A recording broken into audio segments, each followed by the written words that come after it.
You've probably heard the saying, love comes when you least expect it. But does that still make sense today?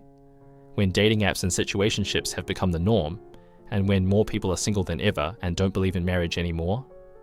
Are you really going to meet your soulmate on Hinge while swiping in bed on a Tuesday night? Everyone is scared to date, but we still want love. We're still human. And it makes sense to be afraid right now. Things are weirder than they've ever been. Some people try to deal with this by focusing on enjoying being single, which can work. But for many, this hopeless feeling comes from fear. Let's be honest. If you could guarantee everyone on Hinge was a trustworthy partner, more people would be trying, right? So a lot of the behavior we see is based on the fact that it's become so difficult to discern finding a real connection that is actually worth investing in. But we need to be brutally honest with ourselves if we want to succeed in today's dating world. There's no point in sugarcoating how bad things have gotten. The undeniable truth is both men and women are pretty unhappy with dating right now. Many men complain that women's standards are too high, and women complain that men aren't doing enough, an endless cycle of blame that breeds anger. This leaves many innocent people confused and, most importantly, afraid of the opposite sex. It's not only harder to meet people because we've lost community spaces, but now you don't know if the person you're meeting has completely different views than you. So here's why you clicked on this. How do you actually find love? Well, this video isn't here to provide easy solutions. Things have objectively gotten a lot more complicated in the past decade, but it becomes a lot easier to navigate if you understand how we got here and why things are the way they are. Recovery from tradition. First, we need to understand how we got to this state. For most of human history, marriage was mainly a business and social deal between families, not a romantic connection between two people. Marriage was about creating stable homes for raising kids, combining resources, and keeping society organized.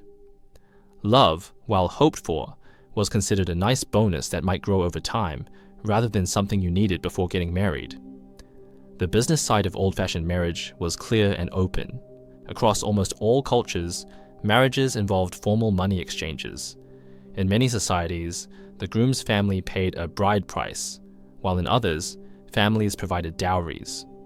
These weren't just symbolic gestures, but serious financial deals that could make or break families financially.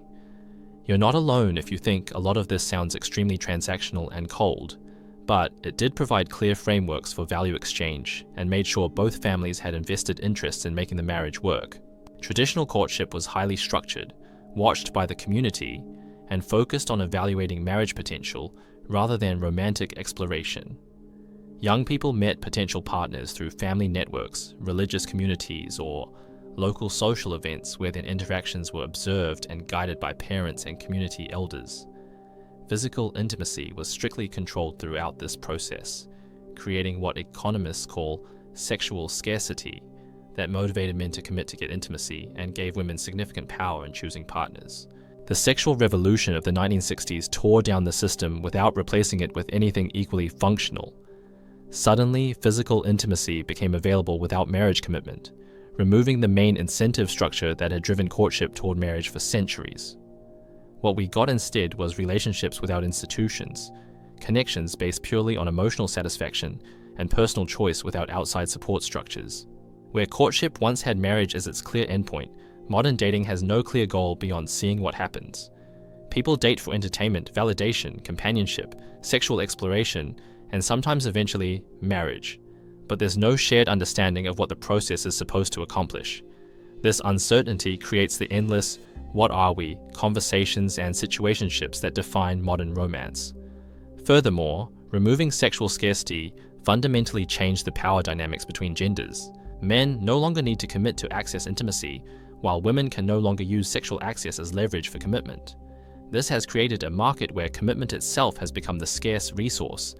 The thing is, the way the internet works, we only see the extreme versions of things. If you've been on the internet long enough, you'll quickly realize that boring realistic content generally doesn't do as well. So when we start to hear stories of cheating partners and how awful the worst of humanity is, it naturally starts to build distrust. Our minds are evolutionarily wired to focus on threat detection. We're naturally programmed to notice and remember negative information more intensely than positive experiences. After enough exposure to stories of betrayal, ghosting, and dating horror stories, our brains begin to filter reality through this protective lens, gradually training us to expect the worst in every interaction. Collapse of trust. Research consistently shows that both genders are experiencing unprecedented levels of dating dissatisfaction. According to Pew Research Center data from 2022, 50% of single Americans report that dating has become harder in the past decade. Women report feeling that available men lack emotional maturity and long-term commitment readiness, while men report feeling that their efforts are undervalued and that expectations have become unrealistic. What makes the current situation particularly sneaky is how individual negative experiences add up into collective relationship trauma. When someone gets ghosted, cheated on, or manipulated, they don't just carry that experience forward, they share it. Social media becomes a megaphone for relationship trauma, creating what psychologists call second-hand traumatization, where people develop symptoms of relationship PTSD without directly experiencing betrayal themselves. The current dating climate has gradually resulted in a gender war. Many men report feeling that their traditional role as providers and protectors has been devalued without a clear replacement framework. They face pressure to be emotionally available while maintaining traditional masculine traits, financially successful while respecting women's independence. Even on dates, many men fear being used for their wallets for a free meal, while women fear being used for their bodies.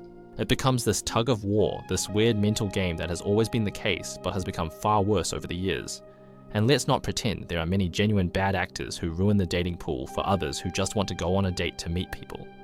Many women, meanwhile, report feeling that men have not evolved to meet the realities of modern life.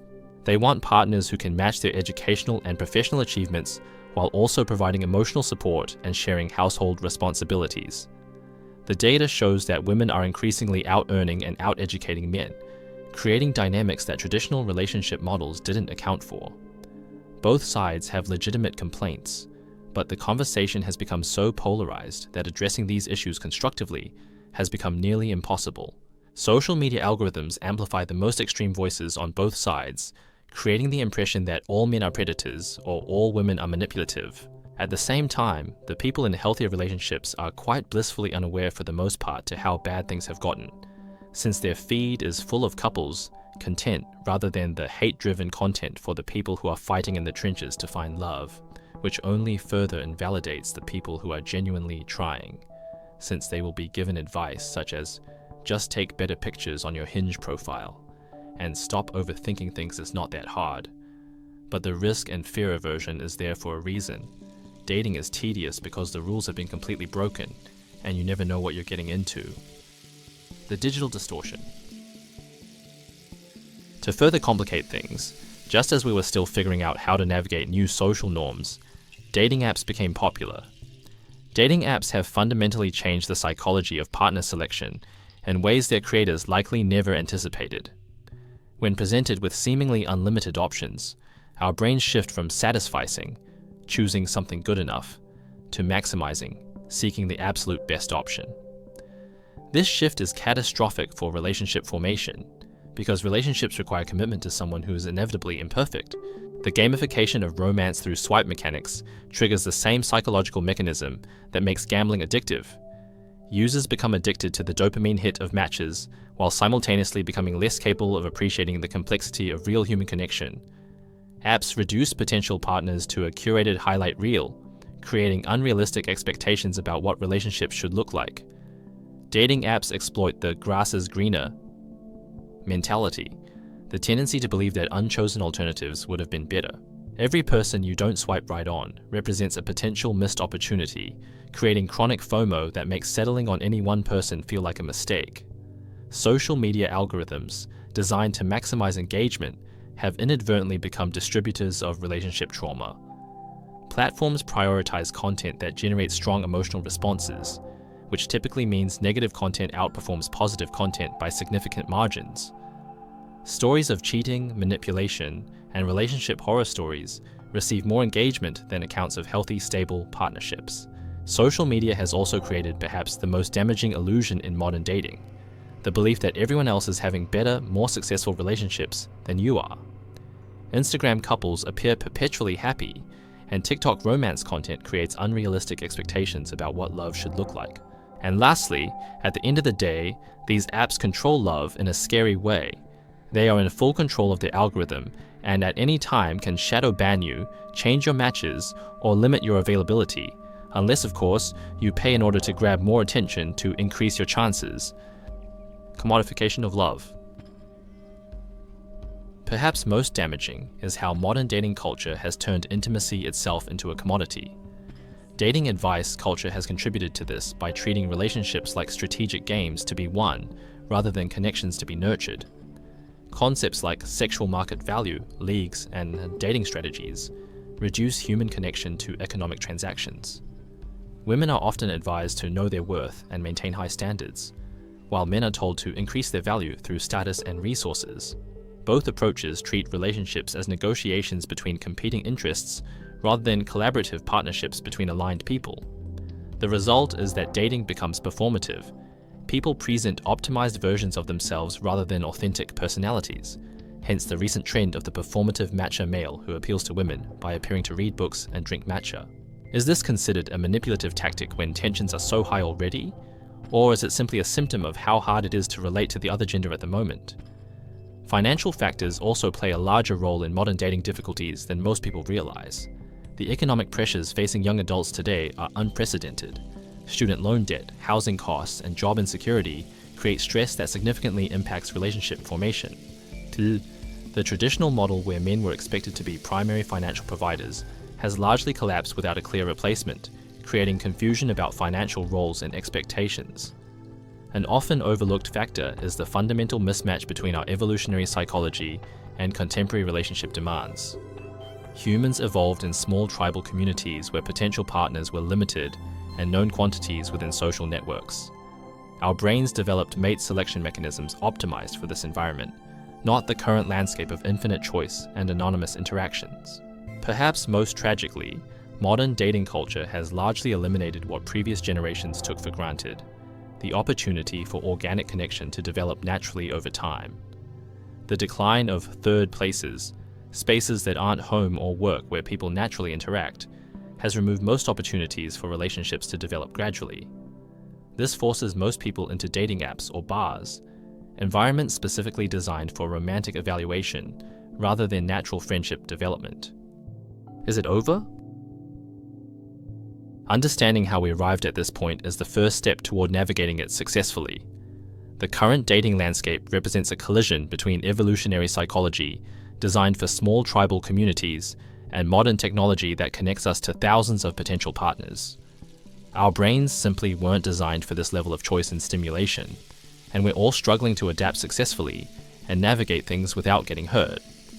However, recognizing these systemic issues doesn't mean accepting defeat. The reality is, many people are successfully finding love and building stable relationships even in this challenging environment.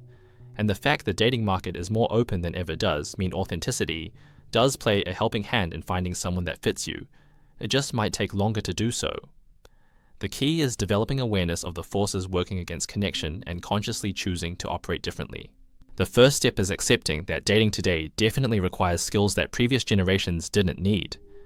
Emotional regulation in the face of overwhelming choice, communication strategies for digital-first interactions, and the ability to maintain authenticity in performative environments are all learnable skills. Most importantly, successful modern daters develop the capacity to remain vulnerable and optimistic despite frequent disappointment. Easy to say, but understandably very difficult to execute. It's hard to not lose hope when you're juggling study or working, while also trying to not feel defeated swiping through dating apps and wondering what's gone wrong. Quality connections require opting out of many aspects of mainstream dating culture. This is of course harder than ever because one has to make a conscious effort since there is no shared, universal third space anymore. This might mean limiting dating app usage, avoiding social media relationship content, or choosing to meet people through activities and communities rather than bars and apps. It means prioritizing depth over breadth and committing to people and processes rather than constantly optimizing for better options. If you enjoyed this video, you might enjoy our next video where we go over how to increase your odds of success in a meaningful way while avoiding the BS advice out there. If you're interested, considering subscribing, and I'll see you in the next video.